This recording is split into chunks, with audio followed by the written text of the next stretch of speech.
Assalamualaikum warahmatullahi wabarakatuh. Waalaikumsalam warahmatullahi wabarakatuh. Alhamdulillah.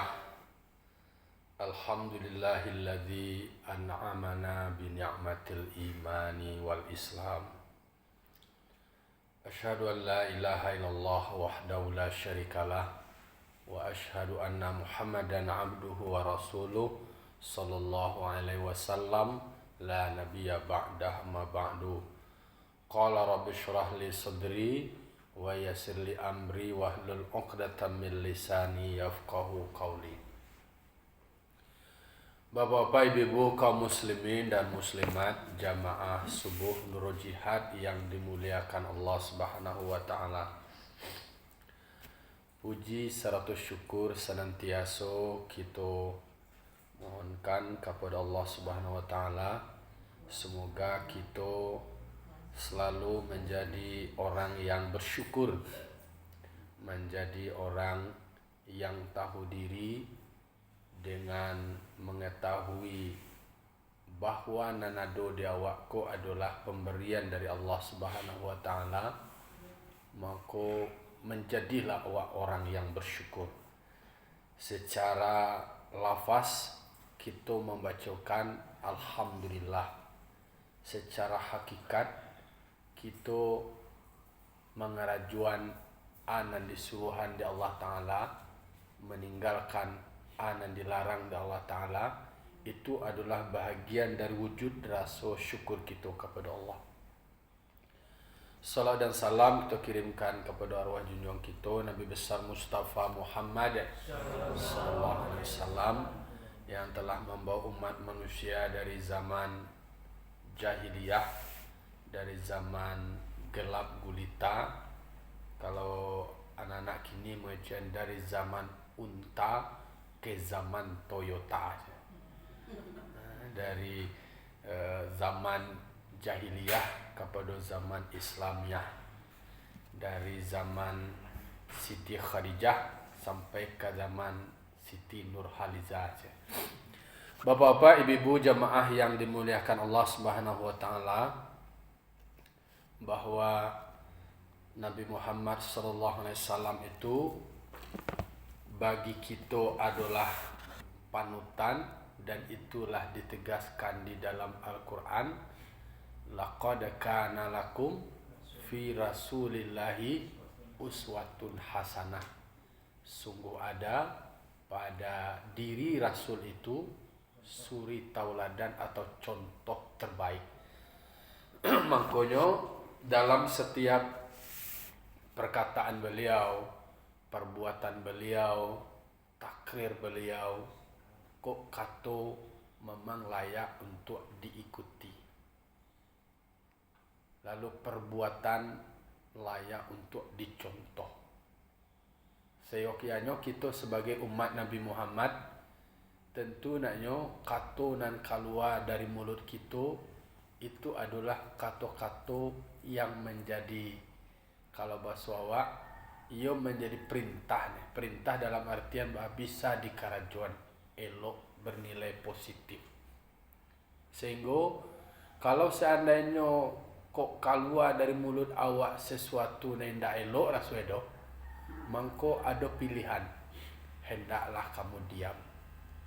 Jadi itu adalah bahagian dari bentuk beriman kita kepada Allah. Jadi dikatakan, man kana yu'minu billah wal yaumil akhir falyakul khairan aw liyasmut.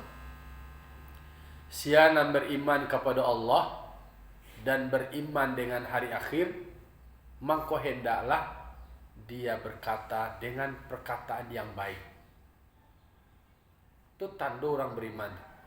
Jadi kalau nang keluar dari mulutnya adalah kata-kata yang menyejukkan, kata-kata yang menjadi teladan, kata-kata yang memotivasi, kata-kata yang baik, itu adalah wujud nyata dari iman itu sendiri. Kalau seandainya hendak nanelok takatuan raswedo, mangko pilihannya adalah diam.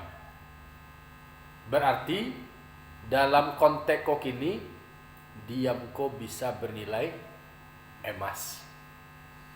Jadi ada saatnya awak diam. Dia nak mengecek taruh je tu.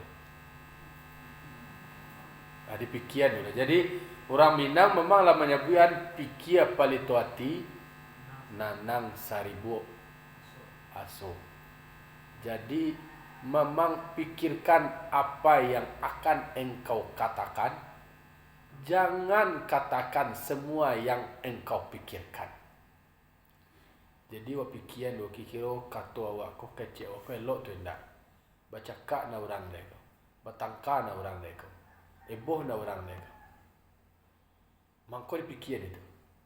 Kalau seandainya dipikiran, rasanya kecewa elok, lalu kemudian panirmuan orang dah elok, itu cerita lain. Balik ke cerita awak sebelumnya, bahwasanya elok bana kecewa, alun tentu penerimaan orang kasadonyo elok lain. Jadi kadang-kadang anak awak lun tentu kecewa lah batu bana, alun menurut salero menurut persie ndak elok dok. Adolo dokter mengecian kau baik, tapi baik tu pahit, ditolak namun ada pahit, tapi memang alun tentu nan pahit tu buruk lain. Jadi dalam pahit tu ada kebaikan. Jadi bahasa Al-Qurannya, jangan kamu mencintai segala sesuatu itu berlebih-lebihan. Barangkali sesuatu yang kamu cinta itu adalah jelek bagimu. Tetapi kamu tidak boleh membenci segala sesuatu itu berlebih-lebihan. Barangkali nawa benci itu nan elok, itu nan bahaya. Jadi kece orang Minang ko pado-padoi, raso-rasoi, kok manis jangan capek dilulua, kok pahit jangan capek diluahan. Kadang-kadang dalam manis itu ada penyakit, kemudian dalam pahit itu ada ubek. Jadi kok nyopai, jangan diluahan dia capek. Dia tanya dulu, ditimbang-timbang dulu.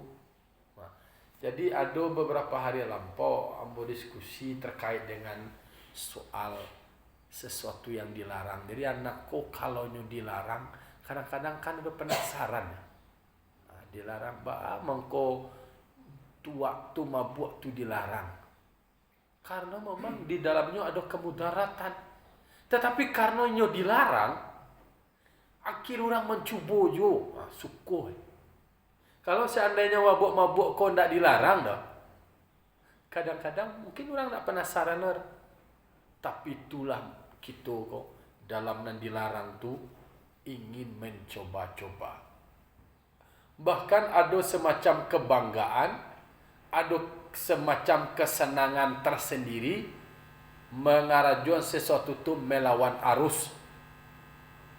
Melawan arus kok. Nan dilarang orang tu di karajuannya, nan disuruh tu hanya tinggal tu lo banyak manusia. Itulah renungan awak bahwa memang tantangan Nabi Muhammad SAW dulu mendakwahkan Islam di tengah-tengah masyarakat jahiliyah. Jadi jahiliyah tu yang memang kalau dicari dari sikapnya, perkataannya ibana kasar, tangannya ibana kasar, ibana ndak ada lembut. Jadi Rasulullah sallallahu alaihi wasallam dalam dakwahnya adalah dakwah yang menyejukkan, tapi penerimaan dari orang kampungnya sendiri, kafir Quraisy, justru sebaliknya. Nah, jadi 2 hari sebelumnya kita telah membahas tentang kisah perjalanan hijrahnya Nabi dengan lika-likunya, dengan suka dukanya, tetesan air mata, tetesan keringat, ada kesedihan, ada kekhawatiran, ada kecemasan dengan semua keterbatasan dan kekurangan. Tapi di situ tulolah romantikanya. Di situlah menjadi cerita-cerita heroik dari sebuah perjalanan saat itu penuh dengan tekanan. Nabi berjalan itu dalam teror orang. Nabi barangke itu dalam pencarian kejaran orang. Bagat itu awak pai marantau, awak pai keluar di usia awak di kampung awak, walaupun awak lah pai sebelum di usia. Alah pai awak lalu kemudian dicari-cari, dikaja-kaja. Bahkan dipaso bana orang, dimotivasi bana orang untuk mencari dengan nyobuek lo semacam sayembara atau undian. Hadiahnya sangat menggiurkan. Satu orang memang tertarik untuk melakukan hal demikian. Saratui untuk batinu. Baraga tiara gonto kalau di rupiah. Kalau Jawi je kini sekua Jawi kurban betang berada 30 juta. 27. 30 lah. Anggap je lah sekua kurban, sekua untuk tu 50 juta. 50 lah. Kalau 5 miliar. Agak itu tu dulu tu nak tergiur orang kira. Jadi makanya bagi masyarakat banyak yang tertarik. Itu mah modelnya dek Surakah bin Malik. Acara dapat informasi bahawa ada Nabi Muhammad lewat di sini. Nyo mendengar informasi dari orang lo nya. Hanya patah le informasi orang tu. Nah do tu doh je. Anak sabanai ba inyo nan berharap berkeinginan untuk bisa mendapat Nabi Muhammad dan mendapat hadiah. Tapi apa yang terjadi? Lah istilahnya target lah di depan mata. Barang lah basalobok. Yo bana tinggal manangkok aja lah. Kudo tasungku. Ndak dojo dapat. Lah semakin dapat tasungku aja. Semakin dapat tasungku aja. Sama je istilah no kok. Kok makan namanya kok itu lah di cawan, lah di bibir cawan. Apa? Lah di tapia bibir cawan tu lah dakenya lah lah tabayang 500 untuk batino nak kerpikian kiro indak je dapat. Kau dari rumah kau lah mengicuh orang lo, kemudian penuh persiapan lo indak dapat kesudahnya. Itulah kalau nanindak tu yo ndak dapat doh. Kalau nindak rezeki Nama kan serakah. nama Surakah bin Malik. Jadi kalau bahasa pihak mana sarakah tu orang cangok ya. Cangok. Jadi kan kalau mak dia nyo mana tu nyo kibule ulang. Inyo balik-balikan data ko orang nama dapat informasi pada informasi ko mahal ko. Denyo meyakini informasi ko. Oh, alhamdulillah dapat informasi. Iko bana dan cari-cari ko. Iko bana dan tunggu-tunggu. Tapi baca we mengkibuli mengalabui orang lain. Nak do tu doh. Nah mungkin terusnya masih sekitar Makkah mungkin kaya ko. Alu ninyo ke gitu tu lain. Jadi mangkonyo dalam kehidupan tercermin bahwa banyak orang-orang yang punya karakter yang seperti itu. Jadi memang hati-hati wak di dalam wak bersama ko ada orang mengguntiang dalam lipatan. Yo samo dalam samo tu kira dulu berpikir licik.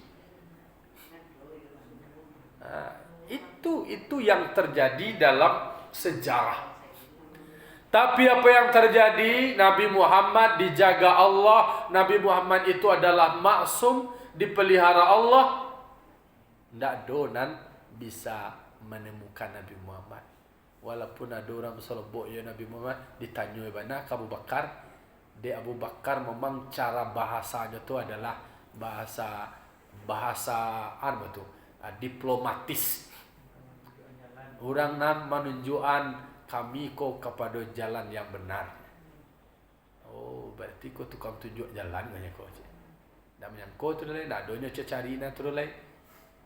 Nah, di dalam perjalanan itu, perjalanan yang melelahkan, perjalanan yang penuh dengan tekanan, disitulah yang menjadi momentum bagi seorang Umar bin Khattab menetapkan urutan atau kapan dimulai tahun baru Islam, supaya jaleh pembedanya dengan Masehi. Mangko setelah ditelusuri sejarah, dicaliat catatan-catatan perjuangan yang penuh dengan tangisan, tetesan darah dan air mata, yaitunya adalah hijrah. Mangko dijadikanlah itu sebagai momentum penting dimulainya hitungan tahun baru Islam, disebut dengan tahun baru Hijriah. Jadi Nabi Muhammad dalam perjalanannya memang dikejar-kejar, dicari-cari di orang kampungnya, orang kafir Quraisy dari Makkah ketika beliau berhijrah ke Madinah. Sesampainya Nabi Muhammad di perbatasan Madinah, Nabi Muhammad disambut dengan penuh dengan kegembiraan, penuh dengan sukacita. Jadi batolak belakang sebelumnya adalah ditekan setekan-tekannya. Yobana yobana pai banai. Ternyata fa inna ma'al usri yusra. Di balik ada kesulitan, ada kemudahan. Di balik ada air mata, ada kegembiraan. Di dalam ada tangisan, setelah itu ada kebahagiaan. Mangko kalau wak menyerah anak wak, contoh ke sekolah, ke pesantren, nak baak ini manangih do. Manangih ini meneteskan air mata, tapi setelah itu mereka akan tersenyum bahagia. Ketika awak lahir tak kata pula, lahir awak kaduya dalam keadaan menangis. Awak meninggalkan dunia, hendaknya awak meninggalkan dalam keadaan tersenyum bahagia, siap. Dulu ketika awak lahir orang nang gembira, orang nang tepuk tangan kasanangan, sementara awak menangis. Pada saat awak meninggal dunia, awak pulang ke rahmatullah dalam keadaan bahagia dan tersenyum. Orang nan hidup lain nan menangisi yang meratapi. Nabi Muhammad di balik perjalanan yang melelahkan, sesampainya di Madinah disambut dengan generangan. Kau awak kini kau tabuh rabana. Jadi itu beberapa ulama mazhab mengatakan itu bolehlah ada genderang, ada nyanyian berbentuk salawat. Itu sebagai dasar dibacalah salawat. Tala'al badru alaina min thaniyatil wada wajaba syukru alaina mada'a lillahi da ayyuhal mab'utsu fina jita bil amril muta. Itu adalah syair semacam ungkapan kebahagiaan. Bahasa orang kalau orang baralek di Piaman, ketika Marapulai datang, kan ada mak, oh kini Marapulai lah tiba, cucilah kaki, puas kan ada lah kata mak. Lihat dia baralek kata lihat tu. Ambo dulu nampak mau di pungkang-pungkang sekunik kan. Nanya lah Marapulai dengan cuci kaki dulu je. Puas je banyak lo. Itu kan ada lo semacam ala nama tu ya, sambutan, penyambutan. Kalau di Tataguan namanya. Bataguan. Kalau di Betawi kan lain lah model ada basilek-silek dulu tap. Kalau Dewa kan ada lo batamu dua no tu tamu cek di tukang terima cek ada sambil lo jo silek. Penyambutan Nabi itu diawali informasi dari orang Yahudi. Jadi orang Yahudi kok kebetulan dia mau meluan barang ada rumah tinggi dicari nampak ada orang yang timbul. Orang Yahudi dia bagi kabar. Orang Yahudi bagi informasi. Sabab orang Madinah kok nyola dapat kabar bahwasanya Nabi Muhammad akan hijrah ke Madinah. Kira agak ticar weh. Adolo ndak HP mengaban. Ndak ada. Dona informasi melalui apa itu. Capek bara perjalanan Makkah ke Madinah tu di angka 1.800 kilo sih. Perjalanan dari Salia ya bana buki ya kasadue tanah tandus. Kita bayang dah. Di perbatasan di dake harah Nabi Muhammad tu disambut dengan sambutan gembira. Jadi laban sansua babari-bari. Tak ada waktu itulah tagak marawai di mana? Tagak marawai babari-bari disambut itu dengan bahagia dan ditunggulah datang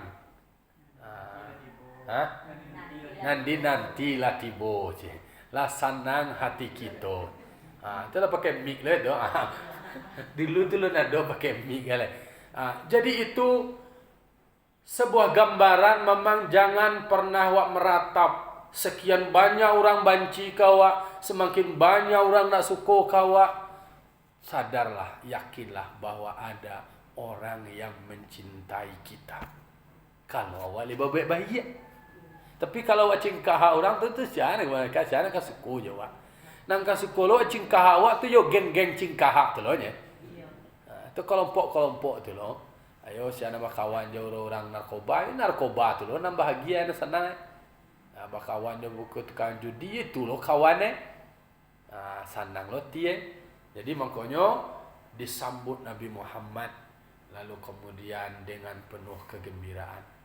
Lalu setelah itu Nabi Muhammad beristirahat di di tanah Kulsum binti Hanam. Kulsum binti Hanam itu adalah salah seorang perempuan dari Bani Amr bin Auf. Jadi kalau di Makkah tu atau di Madinah tu di Arab itu namanya kan kalau suku kau Banu namanya. Suku bahasa Arab itu. Suku Amr bin Auf artinya keturunan Datuk namanya tu. Datuk Parmato, Datuk Simarajo, Datuk Alai, Datuk macam-macam lah Datuk itu dari itu kelompok-kelompok itu. Jadi Ummu Kulsum binti Hanam itu beliau mewakafkan tanahnya kepada Nabi Muhammad. Jadi Nabi Muhammad berdiam di perbatasan wilayah selatan dari Madinah. Disitulah Nabi Muhammad pertama mendirikan masjid. Jadi kalau membaca sejarah yang dibangun pertama oleh Nabi Muhammad ketika beliau hijrah, yaitunya adalah membangun masjid disebut dengan Masjid Quba. Jadi Masjid Quba kok tersebut di dalam Al-Quran itu. Di dalam surah Taubah ayat 108 dan 109 itu bercerita soal Masjid Quba yang dibangun secara gotong royong, penuh dengan kebersamaan, berdasarkan kepada takwa. Makanya masjidnya itu menjadi kokoh dan kuat. Sebab memang ada je orang membangun musajid tapi kepentingannya untuk mencari tandingan. Maka hati-hati awak di dalam bermasyarakat. Dalam suatu negari ada musajid, ada lo yang berkeinginan membuat musajid, kira ditanya dulu. Kira, memangnya kayo, pitihnya banyak, bisa membuat musaji ancak, tapi harus dibaca aspek sejarahnya, aspek sosialnya, kira ada empat. Pecah nama masyarakat mungkin kok musaji kok kene, kok terbatas ruangannya. Kalau seandainya ada piti silahkan diagi piti itu dipagadang musaji itu, dipancak musaji nanado. Ayo, kalau ditambah kemudian akan mengurangi nanado kan kurang elok lo nama itu. Iku hati-hati ya, Wak. Memang ada sejarah Nabi, sejarah sebelumnya, ada Masjid Quba, ada yang bernama Masjid Dirar. Masjid Dirar kok dibangun oleh kelompok yang fasik. Tujuannya memang untuk memecah belah, untuk membuat orang heboh, membuat orang pecah. Ada kelompok-kelompok. Kalau di kampung awak kan dulu kan dalam cie nagari itu ada musaji. Jadi dalam musaji itu cie informasi. Informasinya, perintahnya, sehingga satu informasi. Tidak ada berbeda-beda.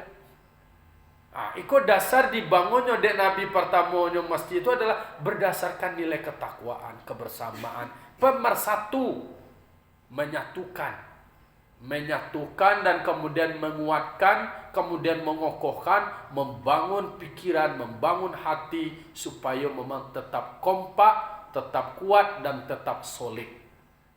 Tapi kalau seandainya ada keterbatasan, jarak jauh, apa ya, banyak barang batangi, banyak barang banda, banyak barang banyak barang labu atau dibutuhkan cie lai disepakati basamu, bahwa duduk bayi yo molah sehingga ndak berdasarkan kebencian. Ndak berdasarkan ndak suku aku kau lain goma ndak suku awak kau dah ndak katuju awak kau dah itu tidak mulia. Tapi kalau latihan mau bersama-sama mau pakai bagi kiro tu lah dia awak lah bakal kambangan, dia awak lah banyak. Sementara kini yang ada keterbatasan, kok dibuat lo cie lain sebelah situ aku jarak kalah jauh mah ikut dalam rangka efektivitas dan efisiensi ndak ada masalah, silakan. Jadi dibangunnya Masjid Quba oleh Nabi itu adalah dengan semangat takwa, dengan dasar takwa. Itu di dalam Al-Quran itu memang usisa, dibangun asasnya, sendinya, dasarnya adalah dasar takwa. Jadi ada orang dermawan yang mewakafkan, lalu kemudian Nabi mengajak masyarakat dan umat untuk bergotong royong. Dibuatlah pondasi. Terlibat sadoi. Aduh, kok nantua Abu Bakar, Umar, Utsman, dua malah taat batu cicik seorang. Sehinggonya tokoh-tokoh orang nanti duluan salangkah ditinggal sarantiang ada rasa memilikinya. Jadi bayu bamulah. Jadi kagadang masing-masing itu dihormati dan kemudian dilibatkan dan ikut sertakan. Jadi makanya Masjid Quba itu Bapak Ibu jamaah yang dimuliakan Allah, bagi para jamaah haji atau orang yang umroh itu ketika di Madinah itu salah satu destinasi tampe ziarah. Karena memang hadis dari Bukhari atau apa itu menyatakan bahwa siapa yang mengerjakan sholat sunat di Masjid Quba itu nilai samolojo nilai umroh. Aku keutamaannya. Jadi Masjid Quba di Karajuang kok sama yang sunat tahiyat masjid, sholat duha, wakadion sholat sunat di situ, mungkin sholat taubat di situ tuh nilainya adalah awak mendapatkan nilai seperti nilai umroh. Maka berbahagialah orang yang bisa melaksanakan sholat sunnah di situ. Bahkan memang dalam sejarahnya ketika terjadi peralihan kiblat, dulu masjid Kiblatain. Masjid Kiblatain itu dulu kalau dalam sejarahnya mau dapat informasi dari pemandu itu bukan musaji tapi Nabi pernah sembahyang di situ madoe. Pertama ada perintah sholat madok ke Masjidil Aqsa, lalu kemudian diperintahkan balik madok ke Ka'bah, maka terjadilah di situ tampe dua kiblat. Mangko di jadian namanya dibuat musaji kiblatain. Kiblatain dua kiblat. Jadi dalam satu hari ada perintah pertama lama doa ke Masjidil Aqsa, itu ada dalam Al-Quran. Ya, dalam satu hari itu, dalam satu pertemuan maduk ke Masjidil Aqsa, lalu kemudian ada perintah maduk ke Ka'bah, maka beralih setelah tu. Maka dibuat model musaji dua kiblat, ada dua anunya, ada matu dua mimbar. Itu adalah merefleksikan sejarah, merefleksikan cerita tentang bahwa di Tampe itu dulu memang Nabi dalam solat, lalu kemudian pertama maduk ke Masjidil Aqsa, lalu kemudian diperintahkan maduk melalui maka Jibril pindah dok ke Bait Masjidil Haram. Jadi itu kronologisnya. Tapi kalau Masjid Kuba itu adalah dalam sejarah.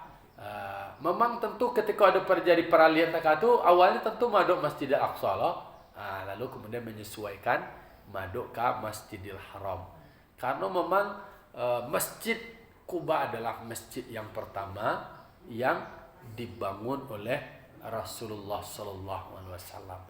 Jadi makanya memang ada surau, ada musaji, itu bisa dipergunakan tanpa musyawarah, tanpa pendidikan, tanpa bayuyo, tanpa bamulah-mulah, tanpa barundia-rundiang, sehingga dijadikan masjid itu sebagai pemersatu umat. Karena di situ masyarakat berkumpul pada waktu-waktu yang ditentukan. Alhamdulillah. Lah itulah kira-kira dulu, karena hari lah jam 6 lewat 2 berapa? 3 balik ini. Sebagai renungan dewa, sebagai ulang-ulang kaji dewa, menapaktilasi, menyegarkan ingatan awak supaya memantapkan rasa cinta awak kepada Rasul, kemudian mengamalkan apa-apa yang dikerjakan oleh Rasul, dan kemudian memaknai dari setiap perjalanan dan perjuangan beliau. Demikian, Assalamualaikum warahmatullahi wabarakatuh.